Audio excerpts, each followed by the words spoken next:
अस्सलाम वालेकुम viewers, welcome back to my channel teacher review 90। जैसा कि आप जानते हैं, लास्ट वीडियो में मैंने आपसे डिस्कस किया था ई.एम. फॉस्टर की बायोग्राफी को, उनकी शॉर्ट स्टोरीज़ को, उनके नोटेबल वर्क्स जो थे, नॉवेल्स जो थे, उनकी अर्ली लाइफ को, सब कुछ मैंने आपसे डिस्कस किया था लास्ट वीडियो में। अगर आपने वीडियो नहीं देखी है तो मैं उसका लिंक आई बटन में ऐड कर दूँगी ताकि आप लोगों के लिए आसानी हो देखने में। और वीडियो को लाइक शेयर कमेंट लाजमी किया करें। मेरे चैनल पर न्यू है तो चैनल को सब्सक्राइब कर लें। तो आज की वीडियो स्टार्ट करते हैं। Life of works by ई.एम. Foster, film adaptation. ठीक है, तो बेसिकली आज के इस वीडियो में मैं आपसे डिस्कस करूंगी ई.एम. फॉस्टर का novel.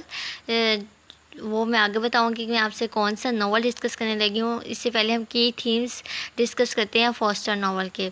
The pursuit of personal connection in spite of the restriction of contemporary society, की थीम्स हैं ये इनके।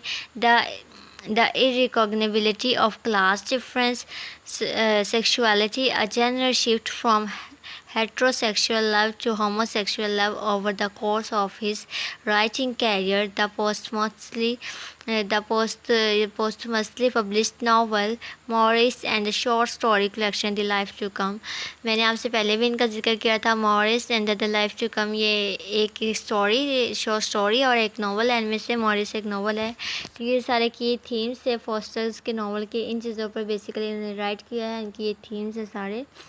Poster novel Howards End. Plot summary इसकी हेड हम डिस्कस करेंगे। मैंने स्पार्क नोट से लिया और मैं आपको कहना चाह रही थी कि अगर आपको इस चीज़ की ज़रूरत होती है कि मैं ये नोट्स वगैरह सारे कहाँ से लेती हूँ, अगर आपको इस चीज़ का लिंक चाहिए तो मुझे कमेंट सेक्शन में लाजमी बताएं, तो मैं आपको इसका लिंक भी प्रोवाइड कर दूँगी आप लोगों की आसानी के लिए।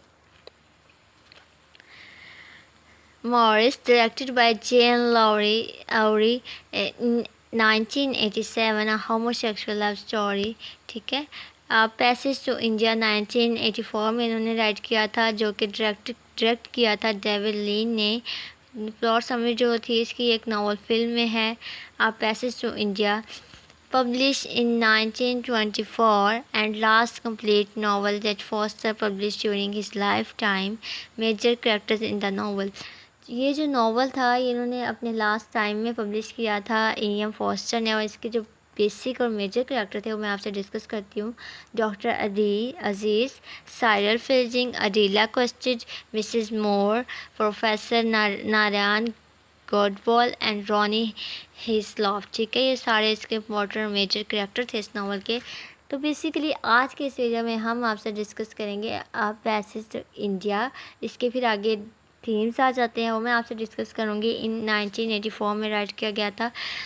The difficulty of the friendship between an English man and the colonist. ठीक है, एंड इन यहाँ इंग्लिश मैन को ना कॉलोनिस्ट भी कहा गया है। ठीक है, and an Indian the colonize, the racism and oppression of the British who rule India, the muzzle of Indian civilization and psychology, and the oneness and perhaps sameness of our life। ये सारे इसके major themes थे a passage to India के। तो basically आज के इस video में हम नावल डिस्कस करने जा रहे हैं। बहुत ही ज़्यादा फेमस और नोटेबल वर्क्स में से एक नावल है इनका, जो मैं आपसे आज डिस्कस करूँगी। A Room with a View। A Room with a View, published in 1908, Foster's most famous and popular novel। इसका जो टाइम बैकग्राउंड है, the British empire zenith, the Brits enjoy the fruits of a system of exploitation and operation. इसमें जो है इसका time background वो British empire zenith था, और ब्रिटिश ने बहुत ज़्यादा इंजॉय किया है फ्रूट्स ऑफ सिस्टम एक्सप्लोरेशन और ऑपरेशन को इस चीज़ के। स्पेशल बैकग्राउंड इसका जो है part 1 and the last chapter Florence Italy, और पार्ट 2 जो इसका था वो शोरे इंग्लैंड से था। ठीक है। कल्चर एंड सोशल बैकग्राउंड इसका मैं आपसे डिस्कस कर दूं। The remnants of Victorian sensibilities first था, और इसमें था जो आ जाती है रिफाइनमेंट आ जाती है, ब्यूटी ऑफ यंग गर्ल्स आ जाती है, द कंट्रोल ऑफ पैशंस आ जाता है, अ टाइम टू चेंज इसमें जो पॉइंट्स आ जाते हैं। Women began to clamour more loudly than ever for equal rights, socialist were challenging old ideas about class and religion, Artists and thinkers belong to challenge Victorian attitudes about emotion and sexuality.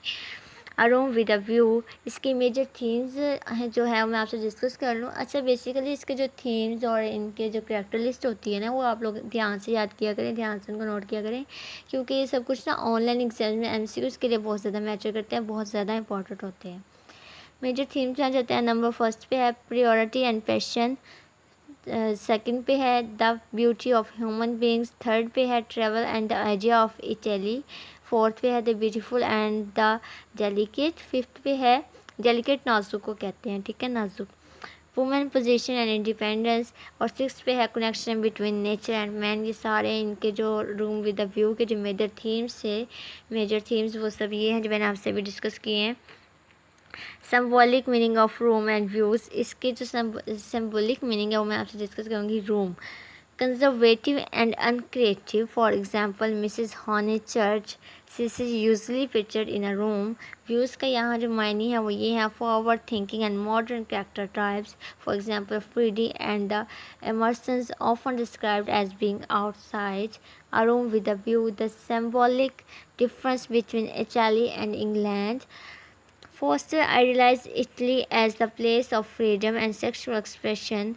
Italy promised raw, natural passion that inspired many Britons at the time who wished to escape the construction of English society.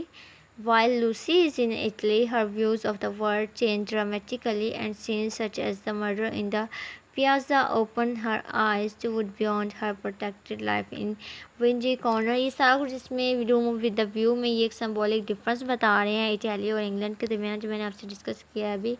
तो इसका basically ये थोड़ा सा intro था room with the view. तो मैं इस novel की आपसे फुल डिटेल भी डिस्कस करूँगी, लेकिन मैं आपसे नेक्स्ट वीडियो में डिस्कस करूँगी, क्योंकि इससे वीडियो बहुत ज़्यादा लेंथी हो जाएगी, तो आप लोगों के लिए आसानी नहीं होगी इस तरह।